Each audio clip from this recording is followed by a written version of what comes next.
I, 25 female, graduated 3 years ago. I have two brothers, 29 and 30, who also completed college. When I went to college, I went to local school and also had a substantial scholarship. In addition, I lived at home, and my parents didn't charge rent, and I had a part-time job.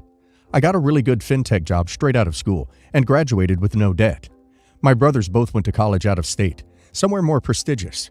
For my brother's college costs, my grandma contributed about $30,000 per year. She also offered the same to me, but I told her I didn't need it and she should spend it on herself. My parents also helped them a bit, but I'm not sure how much. At college, I was involved in a startup. My partners and I were trying to get some capital together, so I mentioned to my grandma about my business. Mom suggested I do this, and if she wanted to be an investor. Grandma said she would give me $350,000 as the money she had kept for my college is worth that much now. She said it was a gift and declined to be an investor. Specifically, Grandma said that I would be a big success, and she doesn't want to deal with adding my business to her estate. When I told my mom, she said it was unfair that Grandma was giving me 3 times more than my siblings. My brothers have a lot of student debt, and I should help them pay some of it off. I told her that the money would help me develop my business and secure more funding. In the end, she suggested I give my brothers shares in the company, equivalent to what I wanted to give Grandma. I told her no, as although my brothers and I have a good relationship, I've spent several years working on my company, and they haven't contributed anything to its growth. Mom reminded me that I wanted to study out of state, but they were the ones that told me that there wasn't significant benefit in going out of state and incurring debt until I wanted to do a master's. Their advice paid off for me, and that's why I got ahead. In fact, that's where I started my work. Now, one of my brothers has said that he will help me work on the company as part of his stake. I told him he doesn't have a stake, and now everyone thinks I'm ungrateful and are hurt by the fact that I won't share what Grandma gave me. They also dragged Grandma into it and are telling her that I should only get half of what she offered. Now I don't know. Perhaps I do need to share with my siblings by adding them to my startup and treating it like a family endeavor, because as a family we have always watched out for each other. So tell me, am I the a-hole? Not the a-hole. Your family isn't entitled to anything of yours. Your grandmother saved the $30,000 she was going to give you, and that became $350,000. Your brother and mother seem very entitled. Not the a-hole. Your grandma gave you the money, and the value has increased over the years. Lesson learned. Don't discuss finances with anyone who will share it with others, including family. As far as the stake in your business, this already shows that for you, mixing family and business is a bad idea. Not the a-hole. No, do not do it. This is your business, your vision, your baby. The only thing they are bringing to the table is entitlement. And speaking from experience, this family always looks out for each other is a load of crap when money is involved. If your brothers were looking out for you, they would be telling the rest of the family to mind their own business and let you run yours, not be feeling butthurt that you are not offering them a stake. Just remember one thing about family. They are your best enemies and worst friends. They're adults. They'll find their own way. I married my husband over 2 years ago. I immediately took on a 16-year-old girl, 18-year-old boy, and a 20-year-old boy. I've loved them like my own since day one. My own kids were then a 6-year-old girl and a 10-year-old boy. When my stepdaughter turned 16, her mom, who is married to an actual millionaire, bought her a brand new car. The mom and my husband do not get along. They've been divorced for 15 years, and she is absolutely nuts. Tries to use the kids to hurt them in every possible way, even as adults. She refused to go to the 18-year-old's college graduation if I went. So my husband didn't go, to be loyal to me. Stuff like that she is awful about. Fast forward to now. The stepdaughter is 18 and in college. A year ago, she pissed her mom off, and her mom took her car from her. I went and got her a brand new 2021 car in my name. I've made over $4,000 in payments in a year. Her mom took away her phone because she was also tacky. I gave her my brand new iPhone XR instead of giving it to my now 12-year-old. I pay her phone bill. I took off to move her into college. When she wrecked the car, I paid the deductible and took care of everything. I offered to let her use my car while hers was being repaired because I have a work car. Well, over this holiday break, she started texting her dad saying I make things awkward for her. She says this because I told her not to let our 15-month-old drink from her straw because she was sick. She then told her dad to choose between me or her, that he can just go love me and my kids. I texted her and told her that was not right, that we have done a multitude more for her mentally, emotionally, and physically than we have done for my kids. Now she's saying she doesn't want me in her life at all because I told her not to let my baby drink after her while sick. For a year, I have kept my mouth shut about what I want done with our child, because every time I tell her, hey, please don't feed him chocolate at 6 months old, she freaks out and leaves. Then my husband and I have tension. Am I the a-hole for telling her to bring her car and phone back since she doesn't want me in her life?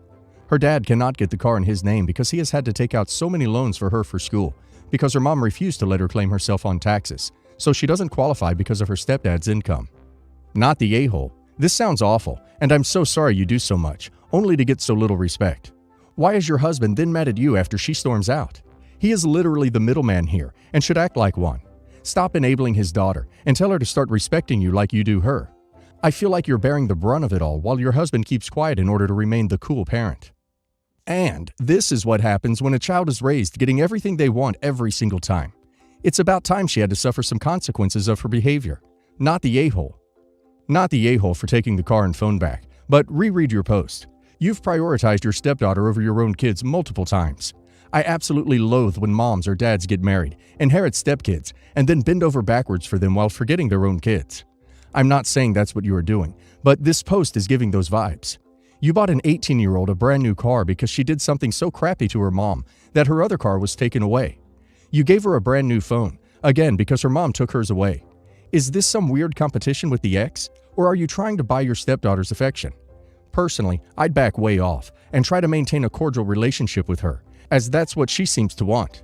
Also, you let your husband miss his kid's graduation out of loyalty to you? Yes, the ex was childish and manipulative, but I would have insisted he went and stayed home. But I digress.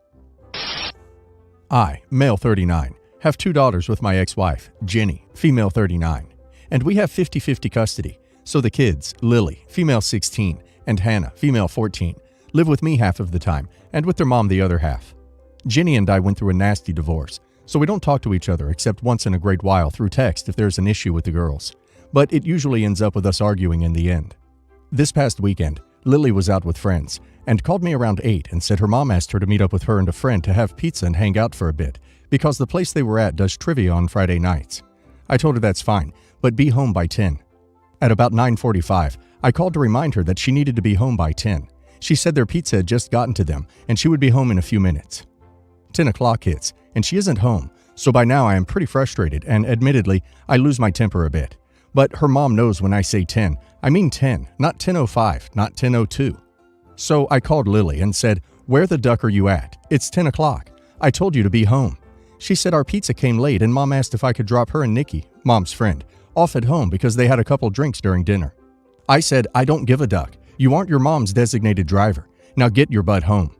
Well, unknown to me, her mom and friend were just getting out of the car, and I was on Bluetooth, so they heard me yelling at Lily. I don't really care because they already think I'm an a-hole, but at my house, rules are to be followed. Their mom thinks she can be their friend, but that doesn't fly with me. When Lily got home, 10:12, I took her keys and told her to tell her mom she will have to pick the girls up for their time at her house. Now I'm even more of an a-hole apparently, because she will have to take them back and forth to school instead of them being able to drive. I say that's too bad. She shouldn't have kept my daughter out past when I told her to be home. The agreement was that I would buy Lily a car, and she would buy Hannah a car when she was old enough, so I owned the car. Maybe I shouldn't have yelled at her quite so bad, but what am I supposed to do? Just have no rules and let them do whatever they want? You're the a-hole. 1. Stop swearing at your child. What is wrong with you? 2. Your daughter was not out unsupervised. She was out with her other parent and listening to that parent's instructions. And she was in repeated contact with you providing updates. Your concern here was solely about exerting control, not about your child's safety, decision-making capacity, or well-being. You're the a-hole. Lily was out with her mom on a weekend. A 10 p.m. curfew for a 16-year-old on the weekend is strict as it is. Punishing her for being with her mom is beyond strict. It's spiteful. She was 12 minutes late, not 3 hours late, and again, with her mom. Don't be surprised when her mom buys the girls a new car, and the 50-50 comes to an end, and you are left with minimal or no time with the kids. You're the a-hole. Why are you swearing and screaming at your daughter for being a responsible person? Holy crap, are you teaching your children the wrong lessons? Yes, darling, so see if your food takes too long next time. I want you to just leave and not eat, and leave 2 people stranded, because I personally don't like them. My rules, my house. Way to punish your daughter for 12 minutes, and not disobeying her mom either. You're spiteful. The car was either your gift to her, or it's your car you happen to let her drive. Pick one, so she knows if she needs to be buying her own, so daddy doesn't tantrum take it. I recently turned 18 female, and had to go through the proceedings of obtaining my trust fund. My brother, 19 male, got his a while back, and has gotten his first apartment and a second car. The favoritism is clear as day, with it. I knew what amount he got, as I wanted to make sure I got the same.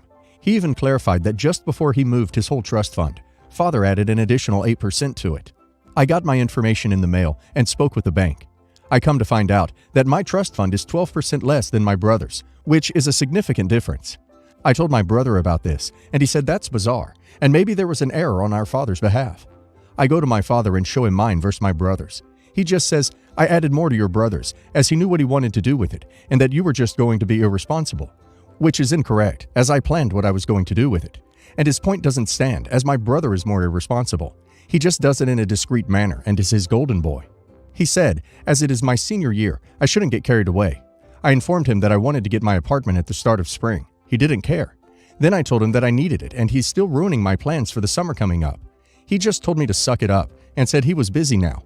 I went to him later that evening and told him that if he doesn't give me the money he promised me, I won't come to the log home for Christmas.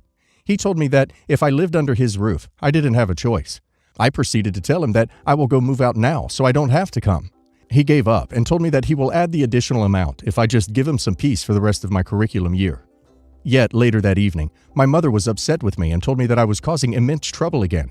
After my mother spoke to my dad, he told me that he was thinking about rebuking his word and that I just expect to be given everything. He and my mother are both upset at me. Am I the a-hole? Not the a-hole. Are you entitled to their money? No. Are they the a-holes for treating you differently and favoring your brother? Yes. I'd break up my contact with them, not because of the money, but because of the favoritism. Everyone sucks here. You are not guaranteed anything from your parents. Would it be nice if they gave you the equal amounts and didn't clearly have a favorite? Yeah, for sure. But at the end of the day, it is their money to use as they see fit. But it's also your prerogative to not go to the family functions if you don't feel like your presence is valued. Although it sounds more like a manipulative tactic to get more money if you'll go if they pay. Not the a-hole. They are being unfair. Favoritism isn't okay. Move out. Leave now. Don't look back. They will probably make moves once you either get engaged or have kids, because they won't want to miss out on their grandkids. But I wouldn't give them the light of day.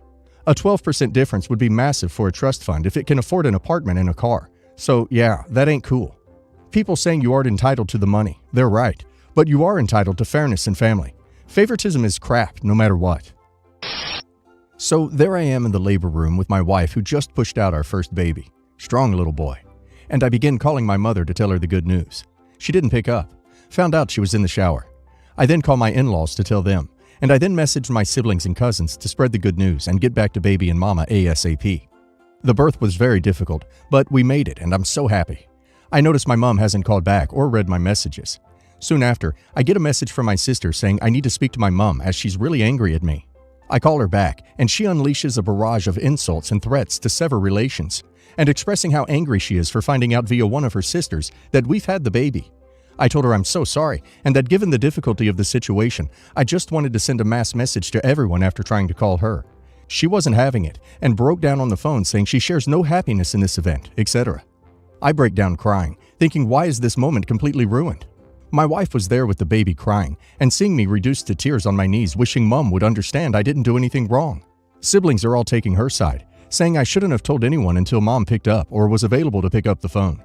I tried explaining how difficult the whole process was and how stressful it was, but they were more concerned with how upset mom was.